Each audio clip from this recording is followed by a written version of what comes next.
l'Office du tourisme de Blancherive. Oui. Mhm. Alors, vous souhaitez vous rendre à Solitude. Alors, sur la carte, Blancherive se trouve ici. Vous sortez de la ville, vous descendez, vous passez le pont-levis. Sur votre gauche, vous devrez voir les écuries que vous avez certainement dû apercevoir en arrivant d'ailleurs. Vous prenez à droite au croisement et continuez à suivre le chemin. Rapidement, une chaîne de montagnes se dessinera sur votre gauche. Voilà, vous la longez. S'il fait clair, vous aurez une belle vue bien dégagée sur les plaines de Blancherive qui s'étendent au nord. À l'intersection suivante, ce sera indiqué Marquardt tout droit et Éperville à gauche.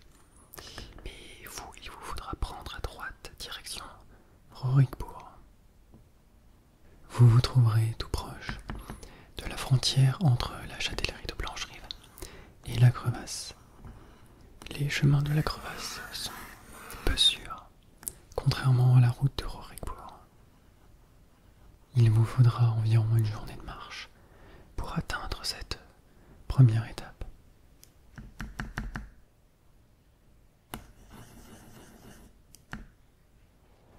Je ne pourrais que vous conseiller de vous arrêter à l'auberge du Frigelet pour vous reposer et vous sustenter. Le voyage est long jusqu'à Solitude et la bourgade est reposante et accueillante. Il n'y a pas beaucoup d'histoire à Rorickbourg. C'est un village très fermier, notamment parce que c'est l'une des régions de Port-de-Ciel les plus propices à la culture. Le climat y est favorable. Et la guerre civile entre sombrages et impériaux n'a pas encore causé de dommages dans cette région de Port-de-Ciel. En sortant de Rorickbourg, vous ferez face directement à un grand dénivelé. Rapidement un croisement avec à gauche indiqué Folpertuis. Il ne faudra pas aller à gauche, mais tout droit. Or vous descendez, c'est très abrupt. Vous passez un pont qui passe au-dessus d'une source de la rivière Carte. Puis un deuxième pont. Et enfin Pont Dragon. Pont Dragon qui se tient vraiment en aplomb de la rivière mentionnée précédemment. Et lorsque vous aurez traversé le village, à nouveau vous ferez face à un croisement. Lorsque vous arriverez à Pont Dragon, vous ne pourrez pas vous tromper. Le village porte ce nom en raison de l'imposant édifice qui marque son entrée. Alors vous l'aurez deviné, un pont orné d'une tête de dragon. C'est ce monument extrêmement ancien qui a donné son nom au village. Ce lieu doit son importance au fait qu'il est situé sur une route très passante et commerçante. C'est la route principale pour rejoindre Solitude.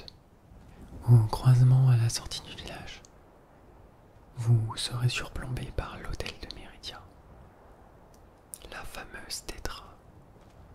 Il y a toujours quelques lumières qui s'échappent de son temple dernièrement.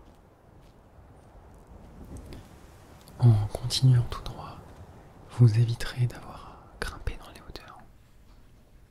Vous serez alors sur la dernière ligne droite, avant Solitude. Bientôt vous pourrez apercevoir les premières fortifications de la capitale de Port-de-Ciel. Donc voilà, je vous ai présenté le premier itinéraire possible pour rallier Blancherive à Solitude.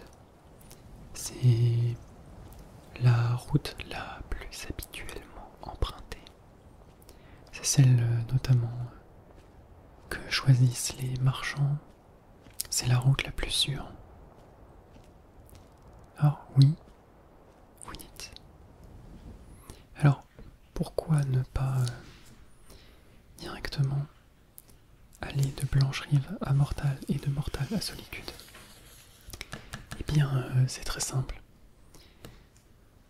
Il se trouve en fait que la route qui permet de rejoindre Mortal par Blancherive passe par ces montagnes-ci.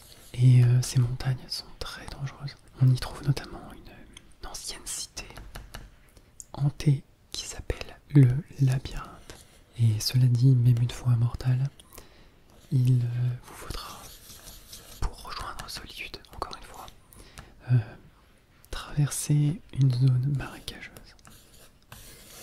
tout aussi hostile. N'espérez pas vous repérer sans un guide.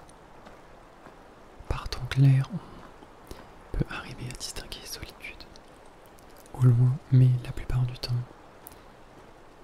l'horizon est recouvert par la brume. Et même après tout ça, il n'est pas dit non plus que vous trouviez un moyen pour traverser la rivière Carte. Les barques n'ont pas l'habitude de s'arrêter dans cette zone. Et le seul point de passage est le pont de Pont-Dragon, en amont. En revanche, je peux d'ores et déjà vous proposer un second trajet, un peu plus long, mais comprenant aussi moins de marche. Pour ceci, on repart de Blancherive. Mais cette fois-ci, au lieu de tourner à droite, au premier croisement, il faudra prendre à gauche. Vous traversez la rivière Blanche. Vous la longez, vous continuez jusqu'au virage. Alors attention, il y a de fortes pentes dans ce virage. C'est les pavés, parce que la route est suffisamment grande pour être pavée. Les pavés sont souvent glissants. À cette intersection, tout droit, vous gagnerez la châtellerie de la Brèche. Mais ce ne sera pas votre route, il faudra tourner à gauche. Vous passerez un pont et à votre droite, sur la rive, vous trouverez la scierie Méliflo. Le travail ne manque pas ici parce que la région est très boisée. C'est d'ailleurs le dernier tronçon de route au climat tempéré, parce qu'en continuant au nord, vous allez vous enfoncer de plus en plus dans les terres gelées, et ce jusqu'aux portes de Vendôme. Pour l'atteindre, il vous faudra traverser une dernière fois la rivière. Et sur votre gauche, vous verrez un pont massif, tel qu'ils étaient à l'époque de l'ancienne architecture nordique. C'est Vendôme en entier qui est construit selon cette esthétique imposante. Une fois dans la ville, il s'agira de ne pas vous perdre, parce que celle-ci est un peu labyrinthique. De plus, le climat y est très rigoureux, même en été. Et les aménagements et les bâtisses sont un peu austères. Ce n'est pas vraiment une ville où il fait bon rester dehors. En empruntant ce passage dérobé, vous allez atteindre l'est de la ville. Les rues sont un peu délabrées ces derniers temps à Vendôme. Et il se pourrait que la guerre civile y soit pour quelque chose. Ici se trouve le lieu de commandement principal de la rébellion menée par Ulfric Sombrage. Mais je doute que tout ceci vous concerne. Les Nordiques, bien qu'en proie au conflit, laissent circuler librement les voyageurs. Une fois que vous aurez traversé Vendôme, vous verrez la porte est qui donne sur les quais.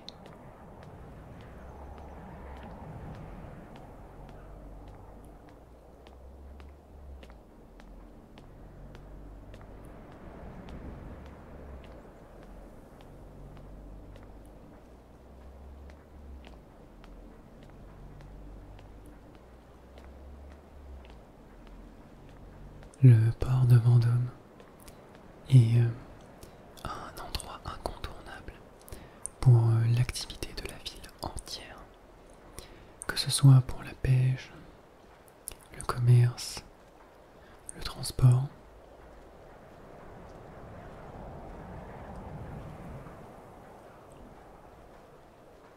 Il y a de l'afflux à quasiment toutes les heures et la garde est bien présente.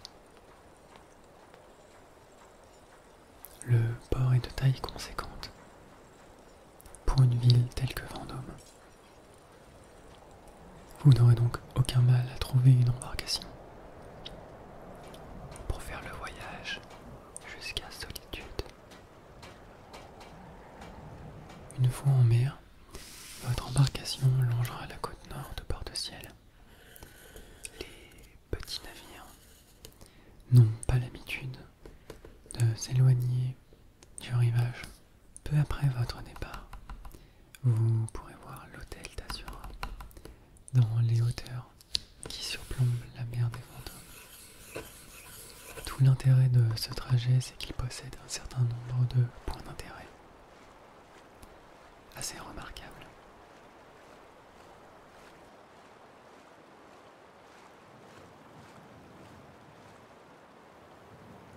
La côte ici comporte un certain nombre d'îles qui la rendent difficilement praticable, mais les marins connaissent bien la région. La prochaine étape est Fortifère. Vous serez aux premières loges pour admirer sa majestueuse académie, connue et reconnue dans tout Amriel.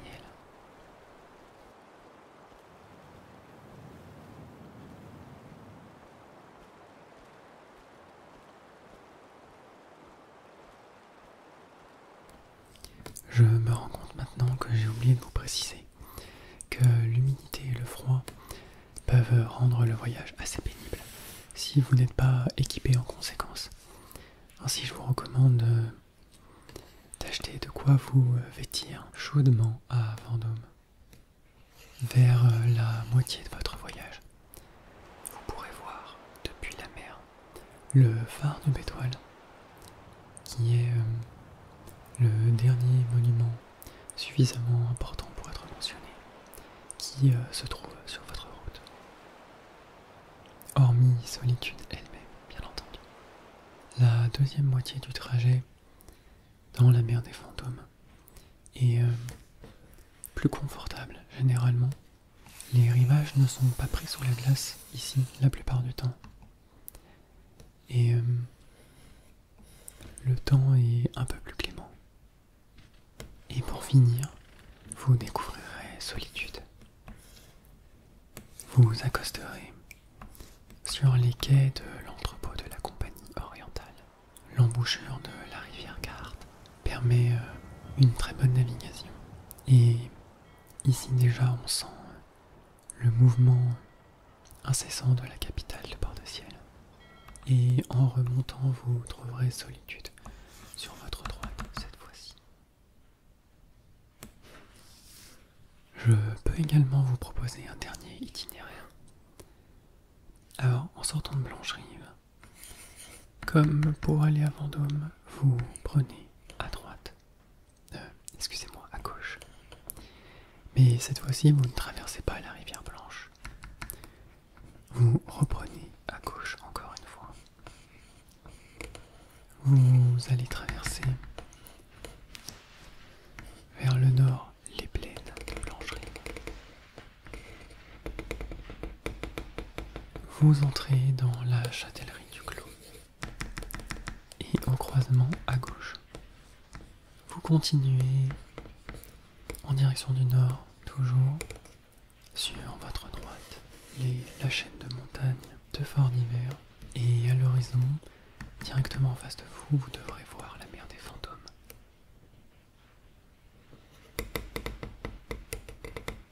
Rapidement, un nouveau croisement.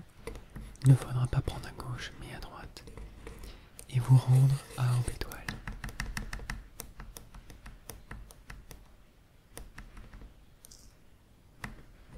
De la même manière qu'à Vendôme, vous trouverez dans le port une embarcation qui vous permettra d'effectuer le trajet jusqu'à Solitude.